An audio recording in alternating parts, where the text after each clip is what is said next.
On episode 296 of the 40 Plus Fitness Podcast, we discussed the Wellness GPS. This is part 2 of a 5-part series. If you haven't listened to part 1, which was episode 295, I'd strongly encourage you to go to 40plusfitnesspodcast.com/295 and listen to the Wellness Roadmap first.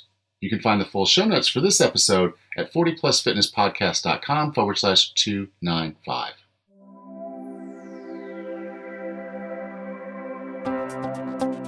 Have you decided you're ready to make a change? To reclaim your health and fitness? The 40 Plus Fitness Podcast is here for you. I'm your host, Alan Meisner. I'm an NSAM certified personal trainer with a specialization in corrective exercise and fitness nutrition. Let me be your coach as you find your way on your health and fitness journey. All right, let's go.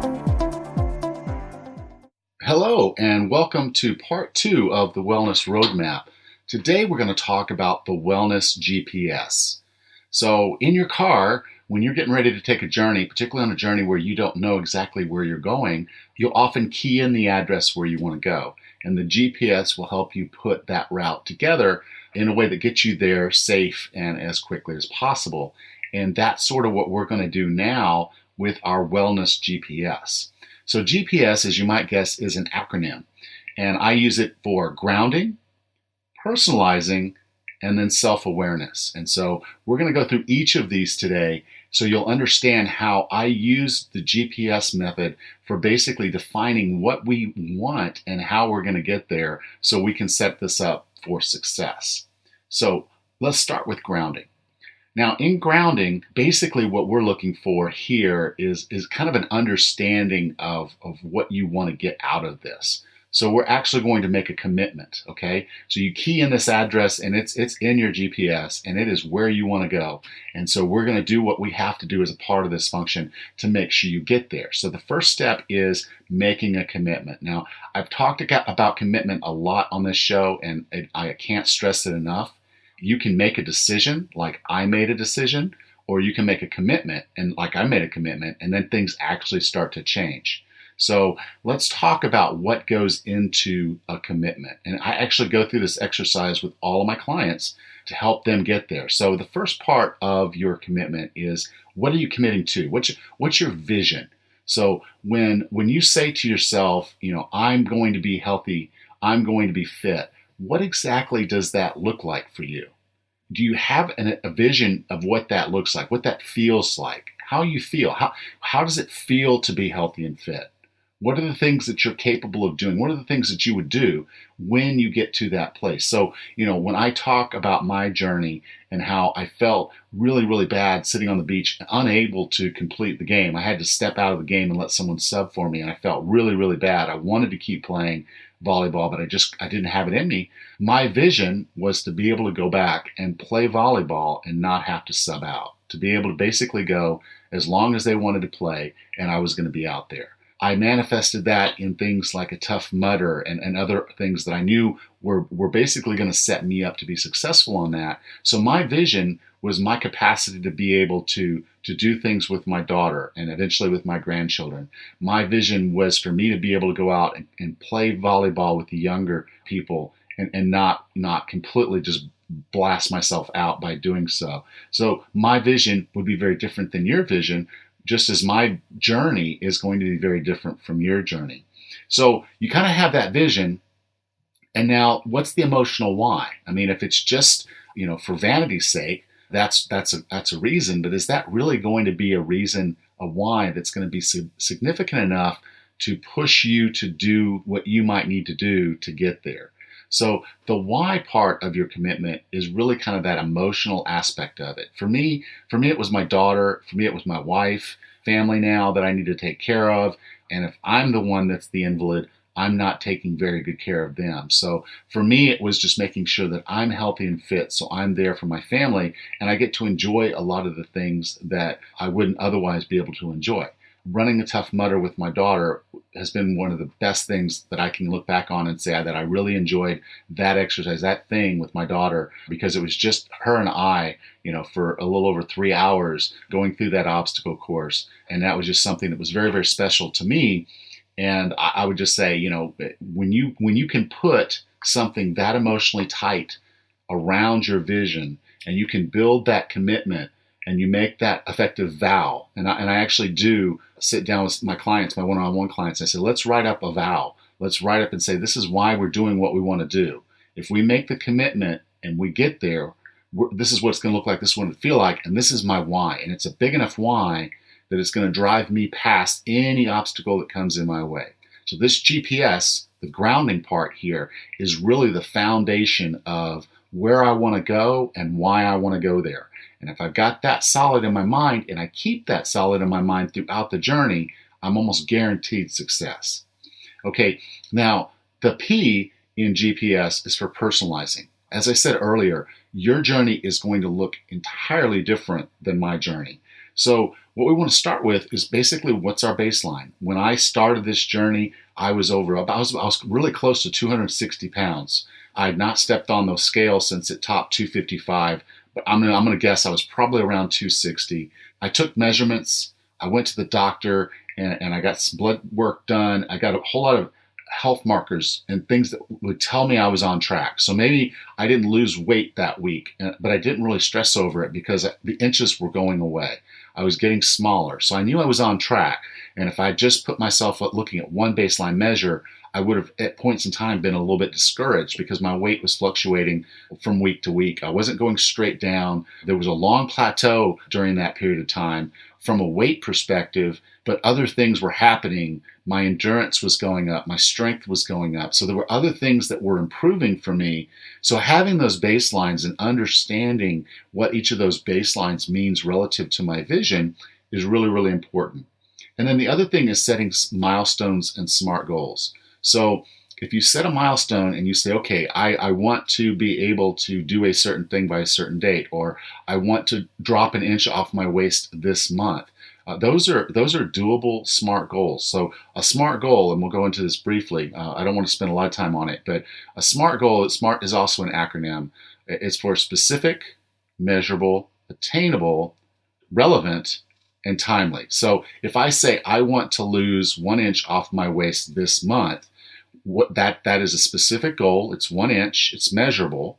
Okay, I think it's attainable given my current size and weight and where I am. Losing an inch should not be impossible. It should be possible. Applies to what I'm doing. So it relates to me and my goals, my vision, because I want to be thinner, fitter, able to do more things, and losing that inch is going to be very there. Plus, your waist circumference also is a very big indicator.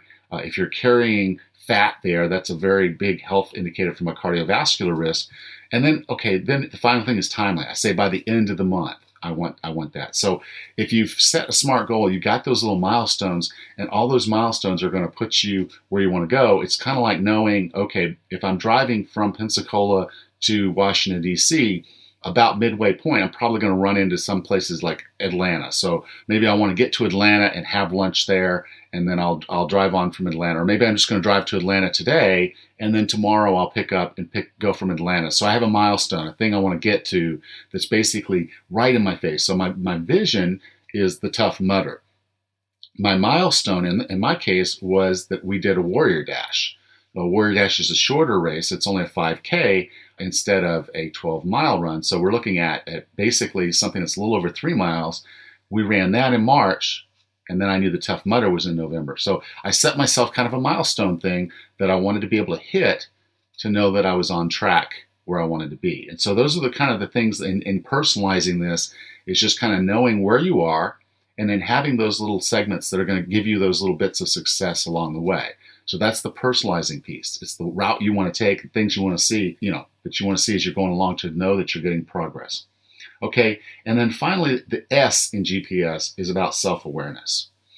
And this is very, very important for those of us over 40, because if we don't have true self-awareness, we're just not going to be successful.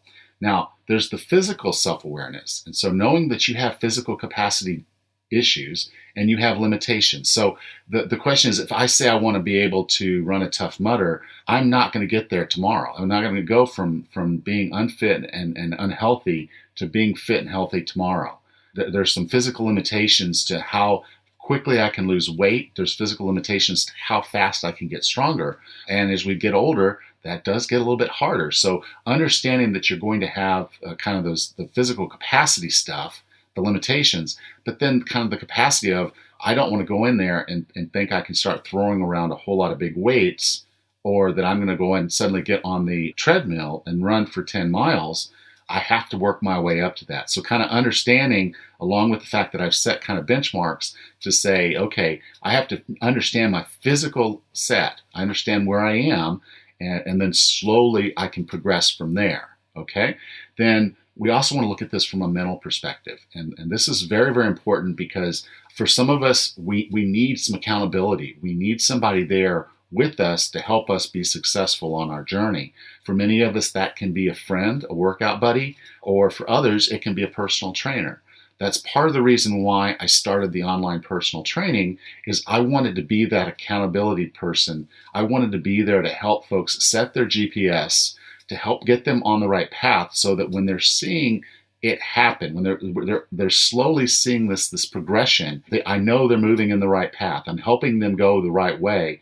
They set their GPS, they set this all up, and I'm just there to remind them of the direction they want to go. So I'm that voice in the car that says, hey, turn around, make a U-turn, or hey, let's take a detour here.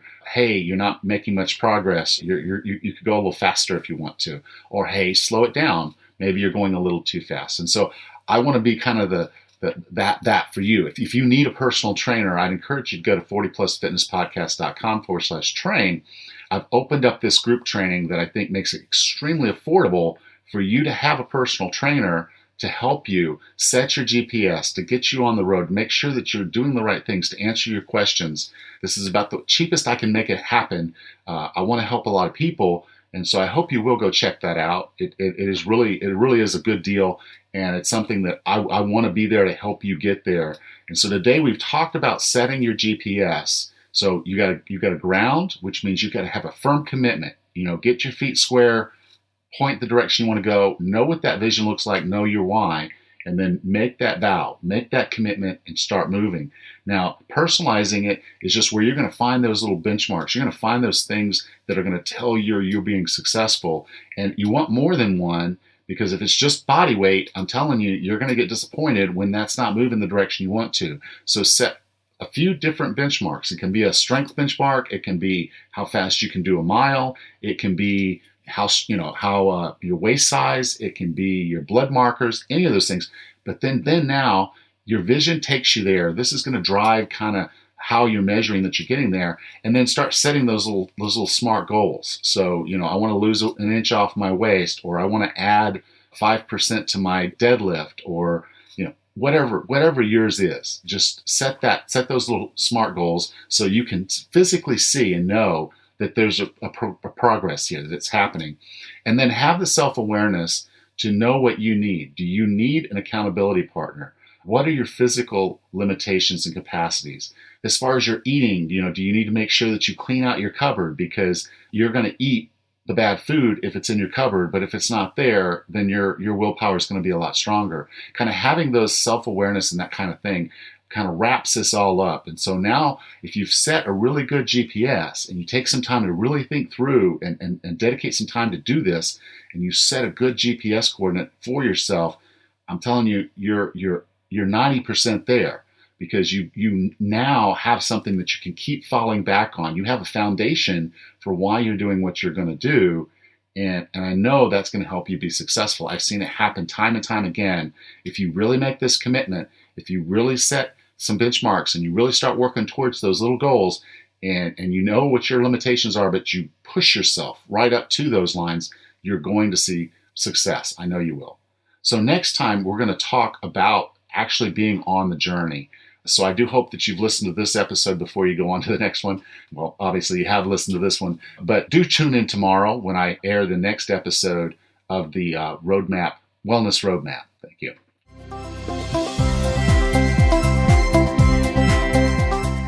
So now that you have kind of a GPS, you have a direction, you know where you want to go, we're going to spend the next 2 episodes talking about how you get there. Until then, have a happy and healthy day.